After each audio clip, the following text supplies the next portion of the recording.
I'm Jack Dusay. Hi, how are you? Good to see you. Been in transactional analysis from day one, and I'm a practicing psychiatrist. I practice in a variety of settings. I teach and at the local medical school and around the world at different times. I do transactional analysis all the time. I'm going to give you put the context of functional analysis.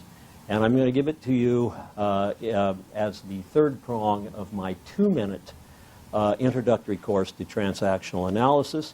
And not only the 2-minute introductory course, but this is the whole thing. And I can give it to you in 2 minutes. A lady comes into my office to see me, and she says, I'm having a hard time in relationships. Everybody dumps me, and I keep getting fired in all of my jobs. As she is telling me this, she stands up, sees an ottoman, the thing you put your feet on, picks it up, bends over right in front of me, puts it down in the chair she's going to sit in, and knocks over my favorite lamp.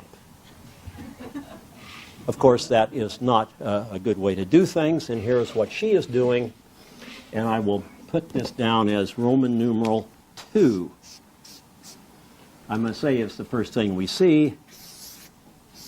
We were talking to each other, but we were not, and this is the game. You're a doctor? Yes, I am. What can I do for you? Well, I get dumped. Okay. And she is doing this, hooking my parent so that I would kick her. What she was doing was getting me to kick her, as she had specialized in her entire life. Why did she do this? It was very simple. That's very simple. That was the defining behavior. That's how you first encountered her. Why did she do it? Because when she was a little girl, her mother told her, be a good girl, get lost. Don't be. One of the injunctions that Mary Goulding has talked about. And she incorporated that in her child. That's the same child that was playing the game. This is Roman numeral 1 because that's where it started, and this is the script. That's it. Now I looked at her when she came into my office. I was more of a physiologist than an anatomist, so I did this. I drew a line and said, do you want to see yourself the way I see you? Now she's paying me a fee, so she says yes. I see you this way.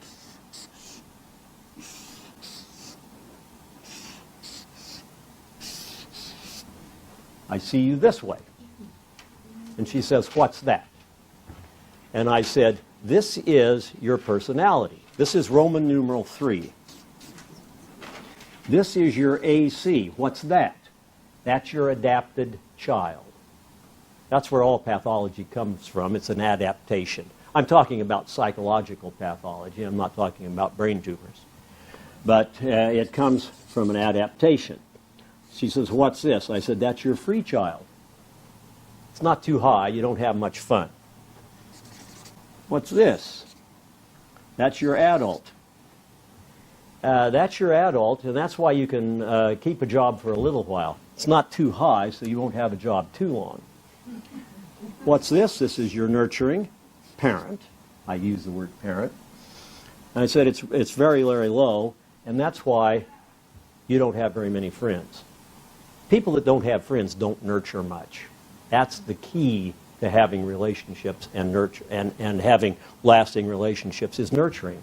People that don't have good relationships probably are deficient here. This is your critical parent, meaning you're smart enough that you can find people doing things stupid and tell them about it, and that will ensure that you get kicked out. So that was her personality profile. That was her, I call this egogram. And this is the way it looks.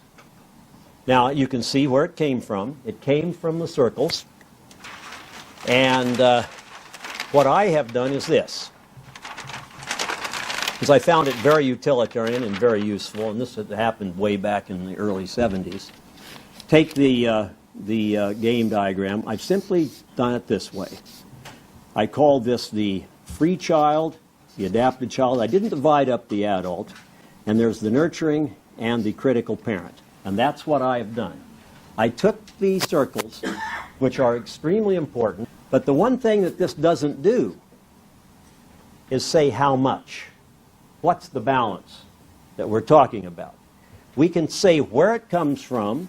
We can say one's distinct from the other, but we can't, by looking at these diagrams, say how much do you have of any one of these. And that is very, very crucial. That's where it all came from.